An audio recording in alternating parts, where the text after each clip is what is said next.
মৰমৰ মইনাহঁত, এই যে সাধু কথাবিলাক মই তোমালোকক কৈ থাকোঁ, এই সাধুবিলাকৰ প্ৰায়ভাগেই মুখ বাগৰি বাগৰি কোনোবা এখন দেশৰ পৰা কোনোবা এখন দেশ, কোনোবা এখন ঠাইৰ পৰা কোনোবা এখন ঠাই পাই তাৰ আচল ৰূপটো বদলি হৈ হৈ হৈ হৈ মই যে কওঁ সাধুবিলাক সেইটো ৰূপ পাইছে।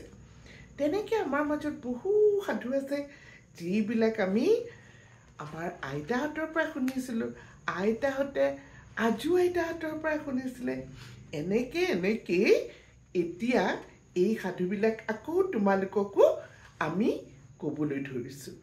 গতিকে সাধু আচলতে কোনেনো ক'ত আৰম্ভ কৰিছিলে তাৰ কোনো ঠিকনা নাই, কিন্তু আমি এই সাধুবিলাক শুনি থাকিব লাগিব, কৈ থাকিব লাগিব, তেহে কি হ'ব, এই সাধুবিলাক জীয়াই থাকিব। আমি তাতেই ৰহন সানি সানি সাধুবিলাক মুখ বাগৰি বাগৰি বেলেগ বেলেগ ৰূপত আমি উপস্থাপন কৰি গৈ থাকিব লাগিব, হয়নে? তেতিয়াহে এই সাধুবিলাক সংৰক্ষিত হৈ থাকিব। ঠিক আছে মইনাহঁত, এই লোকগাথাৰ ওপৰত বহুতো সাধু আছে। তাৰ এটা সৰু সাধু আজি মই তোমালোকলৈ বুলি লৈ আহিছোঁ। শুনাচোন সাধুটো। এসময়ত এখন দেশত এখন গাঁৱত এজন নাপিত আছিল। নাপিত মানে এই যে চুলি কাটে, আজিকালি চেলুন হৈছে, হয়নে নহয়? আজিকালি মানুহৰ ঘৰে ঘৰে গৈ পেলাই নাপিতে চুলি কাটিব নালাগে। আগতে কি কৰিছিলে, নাপিতে গৈ ঘৰে ঘৰে গৈ পেলাই চুলি কাটিছিলে গৈ। আজিকালি পাৰ্লাৰ হৈছে।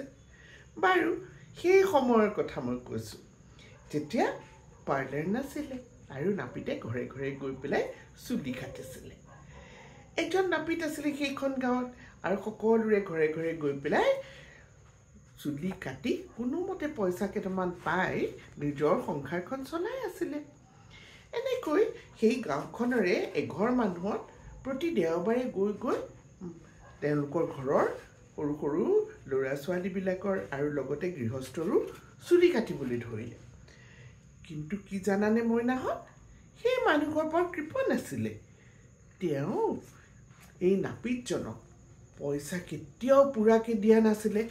চুলি কাটি যিখিনি প্ৰাপ্য তেওঁ পাব লাগে সেইখিনি তেওঁ কোনোদিন পূৰাকৈ নিদিছিলে। আজি অলপ দিয়ে, কাইলৈ অলপ দিয়ে, কেতিয়াবা একেবাৰে নিদিয়ে, যা কাইলৈ আহিবি, পিছৰ বাৰ দিম। এনেকৈ কৈ কৈ কৈ কৈ নাপিতজনক কি কৰে, পইচা একেবাৰে নিদিয়া হ'ল। নাপিতজনৰতো বিৰাট খং উঠিলে, কিন্তু একো ক'বও নোৱাৰে, হয়নে? আৰু তেনেকৈয়ে সেই মানুহজনৰ পৰা সদায় পইচা সাধে আৰু সদায় সেই কৃপণ মানুহজনে কয় পিছৰ বাৰ দিম বুলি। এনেদৰে দুখে সুখে তোমাৰ নাপিতজন চলি আছে। এদিন কি হ'ল জানানে মইনাহঁত, এই নাপিতজনে সেই মানুহ ঘৰত বহি থাকোঁতেই, পইচা সাধি বহি থাকোঁতেই আহিল নহয় এটা প্ৰকাণ্ড ভূমিকম্প। ভূমিকম্পত গোটেই ঘৰ বাৰী সকলোবিলাক ভাঙিবলৈ ধৰিলে আৰু গোটেই পৃথিৱীখন ফাট মেলিবলৈ ধৰিলে। আৰু বহুতো মানুহ সেই ভূমিকম্পত কি হ'ল, মৰি থাকিল। ক'ৰবাৰ চেপা খাই, ক'ৰবাৰ শিল বাগৰি বা ঘৰটোৱে ভাঙি মানুহৰ গাত পৰি এনেদৰে বহুত মানুহৰ মৃত্যু হ'ল। আৰু তাতে এই যে কৃপণ গৃহস্থজন আছিল তেওঁৰো মৃত্যু হ'ল আৰু লগতে নাপিতজনৰো মৃত্যু হ'ল। এই নাপিতজনে পাবলগীয়া পইচা নেপাই মৰি গ'ল আৰু দিবলগীয়া পইচা নিদি সেই তোমাৰ গৃহস্থজনো মৰি থাকিল।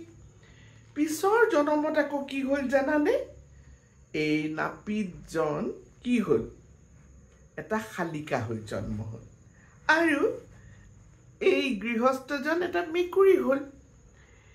আৰু তাৰ পিছত সেই শালিকাই মেকুৰীক দেখিলেই খেদি খেদি আহি মেকুৰীক কি কৰিব ধৰে, খুটিবলৈ ধৰে।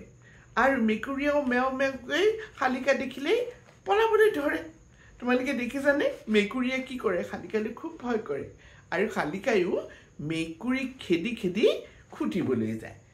আৰু প্ৰবাদ আছে, এই মেকুৰীয়ে পইচা নিদিয়াৰ কাৰণে এই শালিকাই তাক খুটে আৰু এই শালিকাজনী হৈছে তোমাৰ নাপিত আৰু সেই গৃহস্থজন হৈ পৰিল তোমাৰ মেকুৰী এই কাহিনীটো বেলেগ বেলেগ ধৰণৰ লোকগাথা বেলেগ বেলেগ ঠাই বিশেষে অলপমান ৰহন চৰাই বেলেগ বেলেগ ধৰণে উপস্থাপন কৰে এই মই লৈছো আজিৰ যিটো তোমাৰ এই মেকুৰী আৰু শালিকাৰ সাধুটো ক'ৰ পৰা জানা এখন ধুনীয়া কিতাপ বুঢ়া বুঢ়ীৰ স্বৰ্গ ভ্ৰমণ নামৰ এই সাধু কিতাপখনৰ পৰা আৰু এইখন কোনে লিখিছে জানা তোমালোকৰ মৰমৰ আইতা শ্ৰদ্ধাৰ আইতা শ্ৰীমতী লিলি দেৱী গোস্বামী